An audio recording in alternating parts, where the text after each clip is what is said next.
Thank you. That was a lot of pictures. Holy mackerel.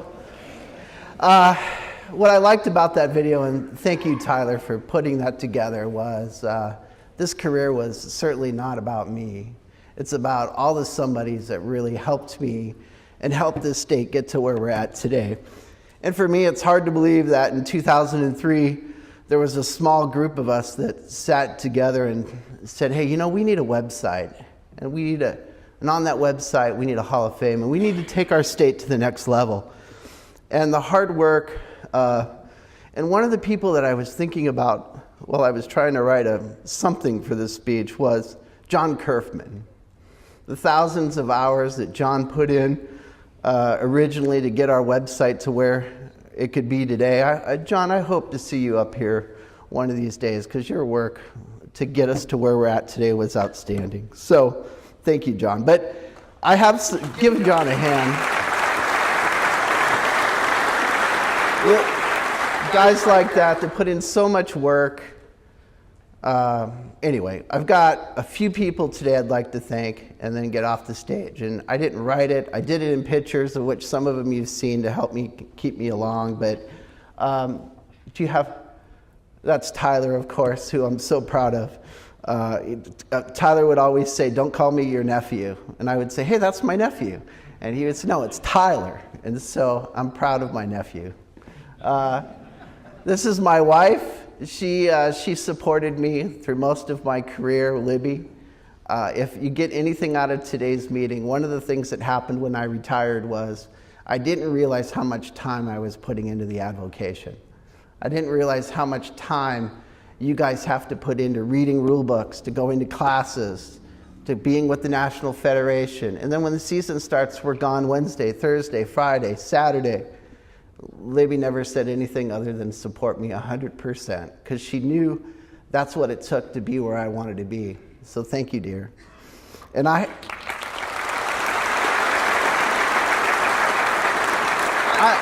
I hope tonight you guys go home and think about your significant other and thank them for supporting you, because this isn't easy. It isn't easy for the few dollars that we love so much. So. Next picture is my parents and their support, Don and Kathy down here. Last time I tried to talk about my parents, I had to leave the stage, and I still get problems with the boys on that. So thank you, Mom and Dad. And then the next picture, my grandparents, who just recently passed, but they went to every single game, every big game that we did, they were there. And they had no idea who was playing. They just know when the game was over that it was the best officiated game ever.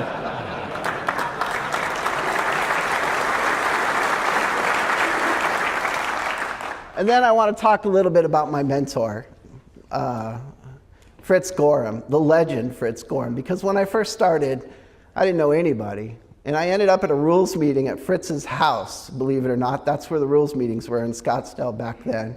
Fritz sitting in his chair, looking up and wondering who the kid was. Next thing I knew, I was a first-year guy, actually a second-year guy, because Fritz had a stroke, and he decided that, hey, let the kid go on my crew and take my spot. When Fritz came back from the stroke, he put me on his crew as his line judge my year 2. And I had no idea where I stood. All I knew is I was picking Fritz up and taking him to games, and I was learning the sport of football. I was learning how to officiate from an Arizona legend. And so we would go back and forth, and Fritz would talk and talk and talk, and I would just be a sponge soaking it in. So if you're a new official today, you gotta find a mentor. I only have one story to tell you, and it's with Fritz. It was game 7 of my first year with him working, and we were going out to Cactus Shadows to work a game. And we were 3/4 of the way there, and Fritz said, hey, we have a new umpire working tonight with us. And again, I didn't know where I stood with Fritz. I was a snot-nosed kid at best.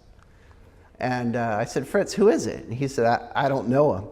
And that was a red flag right there, because Fritz knows everybody as a mentor. We got to the game, and the umpire working seemed like a nice guy. Pre-game went well. First 2 minutes of the game, we had a flag. Umpire threw a flag and a holding call, and Fritz gave him the look like, I wasn't too sure, but Fritz gave his signal and went on. 2 minutes later, we had another flag from the umpire. And Fritz really didn't like that call, but it was holding against the other team, so we marched it on. A minute later, we had our third flag from the umpire, and Fritz wasn't happy. Fritz looked at him. He looked over. Is Mike Schmidt here? Yeah. He looked at Don. He looked at me, and he said, "Donnie, come here." And he looked at Schmidt, and he said, "Come here, Mike Schmidt, get in here." He said, "Did you guys see anything on that play?" And we said, "Nope." And he looked at the umpire and said, "We're going to wave that off. Give me your flag." And he picked up his flag, he waved it off, and then he shoved it into his pocket and went back to his spot. The reason I tell you that story is because 3/4 of the way home, there wasn't much said in the car that night. Fritz was kind of pissy, heading home about the whole deal. And he looked at me and he said, "You know what, Donnie?" He said, "I knew we were okay because we had him surrounded." And at that point in my career, I knew I was on Fritz's team, and I knew I was part of his team, and that meant a lot to me. And then 2 years later, I wanted to be a referee. And with Fritz, it was hard to say, "Hey, Fritz, I got to leave you. I got to go. I really want to be a referee and a leader." And Fritz looked at me and he said, "You're ready." And that's when he said, "Take my crew." And that's when Fritz became my back judge. And then he taught me a whole nother level of how to officiate and being a mentor. Then on top of that, Fritz was the reason I got involved with the association, because Fritz gave up his seat so that I could be on the association. Mentors like this are so important in officiating, and I can't thank Fritz enough for mentoring me. I wouldn't be up here today if it wasn't for Fritz. And then, of course, once you find a good mentor and you have a kid coming up, what's the next thing you do? "Hey, Fritz, you mind taking Tyler underneath your wing?" And he did that without any problems. So, appreciate you, Fritz. I know he couldn't be here today, but I wanted to know how much he means to me.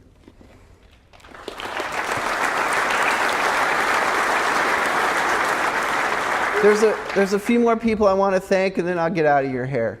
But Dr. Slemmer actually had the confidence in me to put me on the Rules Federation.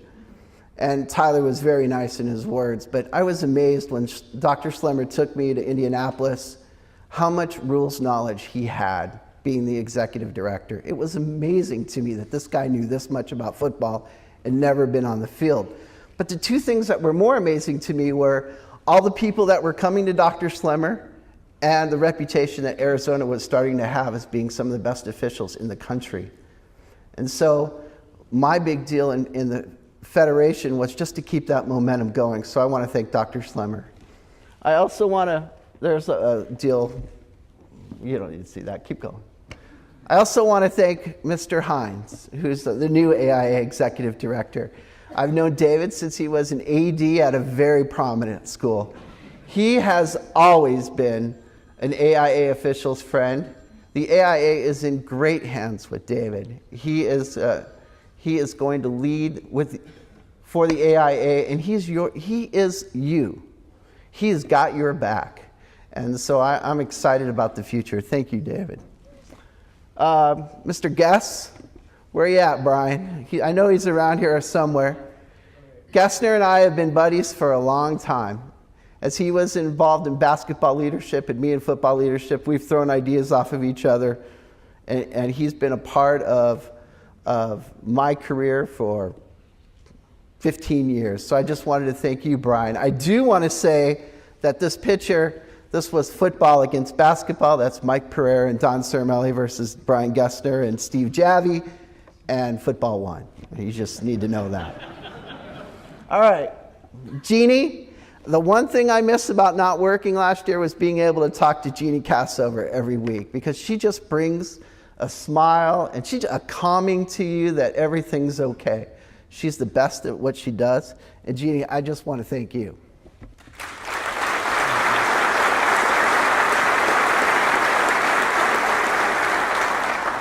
Gessner didn't get any applause. Jeannie got a lot of applause. my commish, as you know,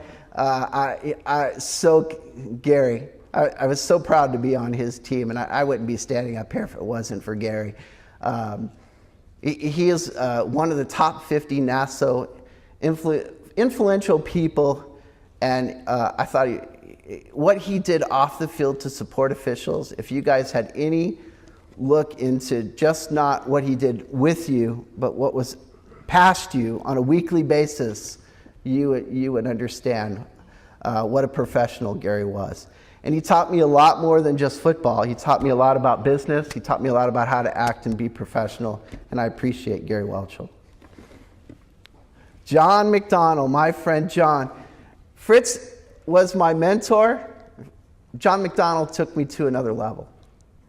And spending any kind of time, if you guys get the opportunity for John McDonald to show up to your game and do evaluation, just talk to him, because you're going to be a better official just from standing next to John McDonald. I am telling you that how much I appreciate John and what he's done for my career. John gets nothing for this. The only thing his interest is making you a better official. And when he talks to you today, I hope you understand that. John, early in my career, John will come into your locker room and he'll have that left side of good stuff and the right side of bad stuff, right? Am I right? And you just hope that there's a lot more stuff on the left than there is on the right.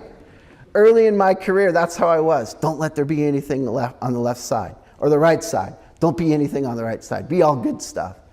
And then later on in my career, I realized everything that was on the right side, he was making me a better official. I want more on the right, because I know that at some point it's going to pay dividends down the road for me and my crew. Thank you, John, for not only being the best evaluator that I've ever been a part of, but for being a friend of mine for all these years. And then I just want to do real quick 3 groups of 3 officials, and then I'm done. Officials are Friday nights and our buddies. That's what this is all about. I don't think we're doing it for the money. If you're doing it for the money, you probably got to look at something a little bit different, or there's not a lot of money. And for me, the advocation was really about the guys that I surrounded myself with. Now, I got to tell you, there's 3 guys that come out right out of the gate, and that is Aaron Hockley, DJ June, and Brad Broyles. Those 3 guys, I got to give a shout out, because they worked with either 3 or 4 Cerimelis, and that's not an easy thing to do. And they were professional, and they were great. And I just want them to know how much I appreciated their time with them on the field. That's Brad. And then there's these 3 knuckleheads. That's Mike Chase, Paul Hunting, and Scott Williams. And these are the 3 guys. These are the 3 guys why I'm up here. They made Friday nights, every Friday night, something that I looked forward to. They pushed me in ways. I always thought I ran the crew. I never ran the crew. These 3 guys ran the crew, and they ran it they forced us to be better. They forced us to look at every call.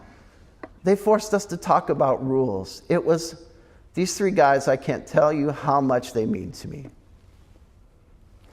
From whether we were in Tonopah, which we worked, or we went to Ohio, whether we were up in Show Low, or we went to Ireland. The career I had with these 3, I wouldn't trade with anybody. And then finally, you can see that's Ireland. And then these 3 knuckleheads too. That's my brother Dean, my nephew Tyler, and my nephew Nick. Getting to work with them are certainly the highlight of my career. And, this is where it gets hard, right? Thanks.